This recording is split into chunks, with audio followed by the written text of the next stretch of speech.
Vacuum cleaner का आविष्कार 1860 में डेनियल हेस ने किया था, जो एक मैनुअल डिवाइस था और इसे कारपेट स्वीपर कहा जाता था। 1901 में British engineer Hubert Cecil Booth ने पहला आधुनिक वैक्यूम क्लीनर बनाया, जो बिजली से चलता था और धूल को चूसकर साफ करता था। इसे पफिंग बिली कहा गया।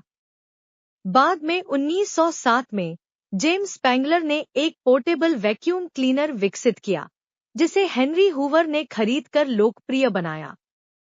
यह उपकरण घर और कार्यालयों में सफाई को आसान बनाने के लिए एक क्रांतिकारी आविष्कार साबित हुआ। आर्टिफिशियल यूनिवर्स को सब्सक्राइब करें।